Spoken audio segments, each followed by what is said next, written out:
নমস্কার বন্ধুরা, ভাগ্যসাথী YouTube channel থেকে আপনাদের সকলকে অনেক অনেক স্বাগত জানাই। আমি অয়ন শাস্ত্রী। আজ আপনাদের জানাবো সিংহ রাশি আগস্ট মাস 2024 সাল কী হতে চলেছে তারই বিস্তারিত আলোচনা করব। তবে বন্ধুরা, যারা এখনও পর্যন্ত আমার চ্যানেলটি সাবস্ক্রাইব করেনি তারা অবশ্যই সাবস্ক্রাইব করবেন এবং পাশের বেল আইকনটাকে অবশ্যই ক্লিক করবেন এবং অলে ক্লিক করবেন, যাতে করে আমার সমস্ত আপডেটসগুলো আপনাদের কাছে নোটিফিকেশান হিসেবে সরাসরি পৌঁছে যায় এবং আপনারা তৎক্ষণাৎ আমার ভিডিওগুলি দেখতে পান। চলে আসছি এই সিংহ রাশি, সপ্তম ঘরে শনির অবস্থান। ফলে এই সময়ে আপনাদের স্বামী স্ত্রীর মধ্যে সম্পর্ক মোটামুটি ভালোই থাকবে। স্বামী স্ত্রীর মধ্যে একটা বন্ডিং তৈরি হবে, একটা ভালোবাসা তৈরি হবে এবং আধ্যাত্মিক জগতের দিকে মন নিবেশ হবে। অর্থাৎ পূজা পার্বণ, যে কোনো ধরনের ধর্মীয় অনুষ্ঠানের প্রতি আপনাদের আগ্রহ বাড়বে উভয়েরই, এবং আপনারা বাড়িতে শুভ কাজ বা সিন্নি এই সমস্ত জাতীয় কাজ, পূজা পার্বণ যে কোনো এই সবগুলো করতে পারবেন এবং আপনারা আধ্যাত্মিক জগতের মতো মানুষের সঙ্গে কথাবার্তা বলবেন। আধ্যাত্মিক জগতে যেমন থাকলে হয় সেরকম ধরনের কথাবার্তা বলতে শুরু করবেন। আর কি এই সময় ইম্পোর্ট এক্সপোর্টের যারা ব্যবসা করছেন তাদের ব্যবসা ভালো চলবে। যারা পার্টনারশিপের ব্যবসা করছেন তাদের পার্টনারশিপের ব্যবসা ভালো চলবে। খুব দ্রুত গতিতে না উত্থান হলেও আস্তে আস্তে কিন্তু যে খারাপ অবস্থা ছিল সেই খারাপ অবস্থাগুলো কেটে গিয়ে আস্তে আস্তে কিন্তু ভালোর দিকে যাচ্ছে এবং আস্তে আস্তে ভালোও হবে এই সিংহ রাশির জাতক জাতিকাদের ক্ষেত্রে।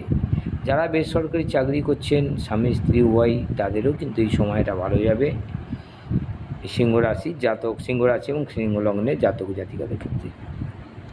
বিশেষ করে আমি একটা জিনিস বলবো, যারা চাকরির পরীক্ষা দিচ্ছেন, যারা ইন্টারভিউ ফেস করছেন, তাদের ক্ষেত্রে বলি যে একটু যদি ধৈর্য নিয়ে পড়াশোনাগুলো চালিয়ে যেতে পারেন, এই আগস্ট মাসে কিন্তু আপনারা একটা সরকারি চাকরি পেয়ে যেতে পারেন, যে কোনো চাকরি পেয়ে যেতে পারেন। তবে সরকারি চাকরির প্রতিও আপনাদের রাশি এবং কোষ্ঠীতে যোগ দেখা যাচ্ছে। দশম ঘরে আপনাদের বৃহস্পতি এবং মঙ্গলের অবস্থান আপনাদের কিন্তু সরকারি চাকরি হয়ে যাওয়ার একটা সম্ভাবনা কিন্তু তৈরি হয়েছে। আপনারা যদি একটু চেষ্টা চালিয়ে যান তাহলেই কিন্তু এটা হয়ে যেতে পারে। আপনাদের কাছে আমার অনুরোধ রইল, একটু আপনারা পড়াশোনা করুন, পড়াশোনা করে চাকরিটা দিন, একটু খেটে খুঁটে পরীক্ষা দিন, যাতে করে আপনাদের জীবনটা একটা নির্দিষ্ট জায়গায় চলে যায়, যা একটা ভালো কাজের দিকে যায়। আমি আশা করব যে আপনাদের মঙ্গল যদি হয় আমারও ক্ষেত্রে ভালো লাগবে, কারণ আপনারা আমার এই কথাগুলো শুনছেন। সেই জন্য আমি বলতে চাইছি যে আপনারা একটু কিন্তু চেষ্টা চালিয়ে যান। চেষ্টা চালালেই কিন্তু হয়ে যাওয়ার সম্ভাবনা আছে। একটু চেষ্টা করুন যাতে করে আপনারা চাকরিটা পেয়ে যেতে পারেন। এই সময় আপনাদের কিছুটা মনের বাসনা পূর্ণ হবে, পুরোটা হয়তো হবে না, কিন্তু কিছুটা মনের বাসনা পূর্ণ হবে। বিভিন্ন জায়গায় ভ্রমণ আপনাদের কিন্তু হয়ে যাবে, ছোটোখাটো ভ্রমণ হয়ে যাবে। যারা ব্যবসা করতে চাইছেন, ব্যবসার সঙ্গে যুক্ত আছেন, তাদেরকে আমি বলি আপনারা কিন্তু একটু চেষ্টা চালিয়ে যান, ব্যবসা কিন্তু আপনাদের হয়ে যাবে। ব্যবসার প্রতি আপনাদের যে অনুরাগ আছে, যে ভক্তি আছে, চেষ্টা আছে, সেগুলো কিন্তু একটু কাজে লাগান, দেখবেন হয়ে যাবে। যারা চাকরির পরীক্ষা দেবেন, কোথায় কোথায় চাকরির পরীক্ষা দেবেন? পুলিশ, গৃহ নির্মাণ শিল্পে, গৃহ নির্মাণ হয় এরকম সংস্থা, সেনা বিভাগ, ফৌজদারি, আইনজ্ঞ, ইলেকট্রিক্যাল ইঞ্জিনিয়ার, কৃষিকাজ, আগুনের সঙ্গে সম্পর্কযুক্ত কাজ ইত্যাদিতে পরীক্ষা দিন, চাকরিটা কিন্তু হয়ে যাওয়ার সম্ভাবনা আপনার আছে। শুধু তাই নয়, এই সময় আপনারা যেখানে পরীক্ষা দেবেন সেই জায়গাতেই সফল হওয়ার সম্ভাবনা আছে, কারণ দশম ঘরে বৃহস্পতি। অধ্যাপক, বিজ্ঞানী, যন্ত্রী, দর্শন, পূজাপাঠ, বিচারক ইত্যাদি জায়গায় আপনারা যদি চেষ্টা করেন হয়ে যেতে পারে। এই সময় আপনাদের কাছে আমার অনুরোধ রইল, একটু আপনারা চালান। খুব ভালো সময় এসছে রাজনীতিবিদদের ক্ষেত্রে জ্যোতিষী পূজাপাঠ যারা করেন, তান্ত্রিক আছেন, কুলি আছেন, দায়িত্বশীল কর্মচারী আছেন, কৃষি, ভারী লৌহ শিল্প, সমাজসেবা, ম্যানেজার, সেক্রেটারি ইত্যাদি পদে আছেন, তাদের ক্ষেত্রেও কিন্তু এই সময়টা যথেষ্ট ভালো সময়। একটু আপনারা চেষ্টা করুন, দেখবেন যে চাকরিটা হয়ে যাওয়ার সম্ভাবনা আছে। এই সময় যারা নার্সিং, কালোবাজারি, পোলট্রি, গুপ্তচর, কাস্টমস, ফটোগ্রাফি, নার্স, মাছের ব্যবসা, পশু খাদ্যের ব্যবসা, ধর্মীয় যাজক আছেন, কীর্তনীয় আছেন, স্টিল প্রভৃতি জায়গায় যদি আপনারা চেষ্টা চালান, সেই সমস্ত জায়গায় কাজের একটা সম্ভাবনা তৈরি হয়েছে এবং হয়েও যেতে পারে, হওয়ার সম্ভাবনা কিন্তু যথেষ্ট হয়েছে।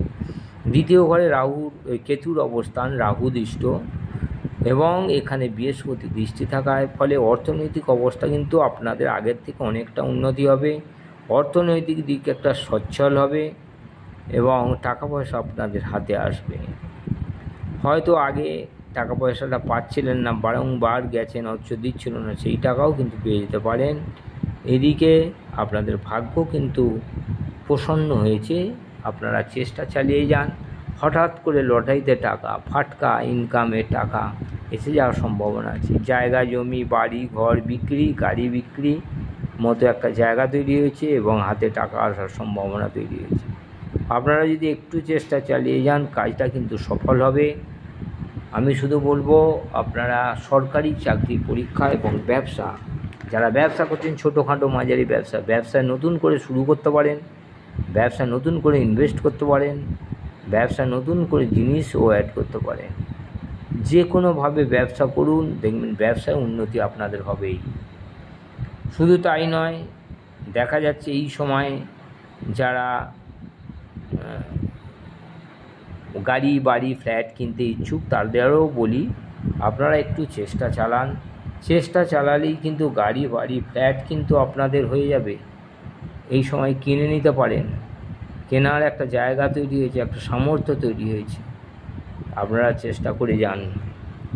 আর বলতে গেলে এই সময় এই সিংহ রাশির জাতক জাতিকাদের ক্ষেত্রে দেখা যাচ্ছে যে ষষ্ঠ ঘরে রাহুর অবস্থান, অর্থাৎ এই সময় শত্রু একটু বাড়বে। যদিও শত্রু যতটা বাড়ার কথা ছিল ততটা বাড়বে না, কারণ এই রাহু বৃহস্পতি দ্বারা দৃষ্ট, ফলে যতটা ক্ষয়ক্ষতি করার চেষ্টা করছিল ততটা ক্ষয়ক্ষতি করতে পারবে না।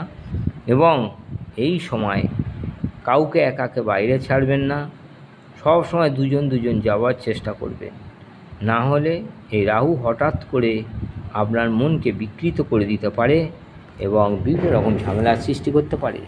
তবে বৃহস্পতির দৃষ্টি থাকার জন্য যতটুকু খারাপ ফল আশা করা যাচ্ছিল ততটুকু খারাপ ফল হবে না, মোটামুটি একটা ভালো জায়গায় থাকবে। শুধু তাই নয়, ছোটোখাটো অ্যাক্সিডেন্টের যে সম্ভাবনা ছিল সেগুলো থেকেও দূর হবে এই সিংহ রাশির জাতক জাতিকারা। তবে একটা জিনিস আমি বলি, এই সময় আপনাদের খরচ খরচা একটু কমে যাবে, ব্যয় কমে যাবে, কমে গিয়ে আপনাদের আয়ের পথ প্রশস্ত হবে, বিভিন্ন দিক থেকে টাকা আসার একটা সুযোগ তৈরি হয়েছে। আপনারা যদি কাজে লাগান তাহলে এই সময়টা কিন্তু যথেষ্ট ভালো সময়। ব্যয়টা কমে যাবে, আয়টা বাড়বে। এই আয় থেকেই আপনারা আস্তে আস্তে দাঁড়ানোর চেষ্টা করুন এবং দেখবেন একদিন আপনারা দাঁড়িয়ে গেছে এবং লগ্নে আপনাদের বুধ এসছে, ফলে মন মানসিকতা যে খুব ভালো থাকবে তা না, বাচ্চাদের মতো মন মানসিকতা হয়ে যাবে। এবং আপনারা যারা আছেন এই সিংহ রাশি এবং সিংহ লগ্নের জাতক জাতিকারা, আপনাদের মনের বিকৃত হবে, মন কিন্তু ভালো থাকবে না এবং একাধিক মানুষের সঙ্গে যোগাযোগ হয়ে বিভিন্ন কথাবার্তায় আপনাদের মনের উপরে কিন্তু প্রভাব পড়বে এবং বিকৃত মনোভাবের মতো থাকবে। যাই হোক, নমস্কার বন্ধুরা, আজ এই পর্যন্তই। আমার আপডেটসগুলো দেখতে থাকুন। ভালো লাগলে এবং কাজে লাগলে আপনার বন্ধুবান্ধব, আত্মীয় স্বজনদের শেয়ার করবেন। নমস্কার।